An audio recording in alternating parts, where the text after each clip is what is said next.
The average Australian and American sits for about 8 hours a day without moving. So office jobs have done this to us, and sedentary behaviour and the sitting on the couch has done this to us. But our bodies didn't evolve to be so still. We evolved to move our bodies, to be hunting, gathering, growing, moving. What is particularly concerning is that many developing countries are also changing their behaviour, and they're shifting towards a more sedentary lifestyle. Beyond heart attacks, scientists now know that sitting increases our risk of contracting a long list of diseases. It also increases the likelihood of premature death. We know that sedentary behavior increases the risk for muscle atrophy, type 2 diabetes, and some forms of cancer.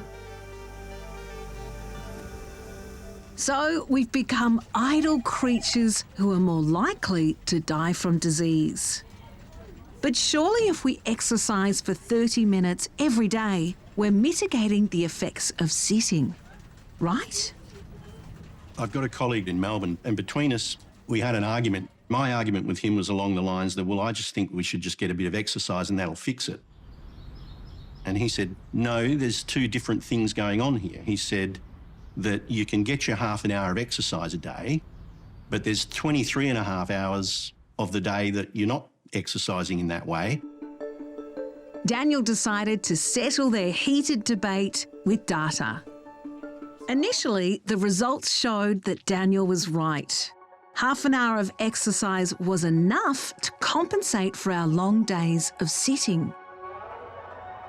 But the researchers detected a critical difference in the way the participants were processing sugars and carbs. Which is really important for warding off obesity, effects on type 2 diabetes. The active breaks were really important. They decreased the blood glucose levels and they decreased the blood insulin levels. And high glucose and insulin is not something you want inside of your arteries for a long time because they're poisonous to the function of the wall. And it sort of settled our debate.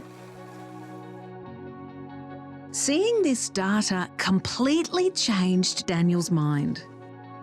I'm actually coming over to his side of the argument.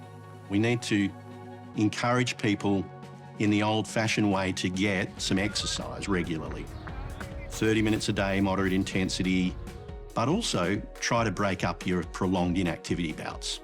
So anything that gets you active and moving and just turning the muscles over, every time you do that, you increase blood supply through the arteries. Prolonged uninterrupted sitting is not great for artery health.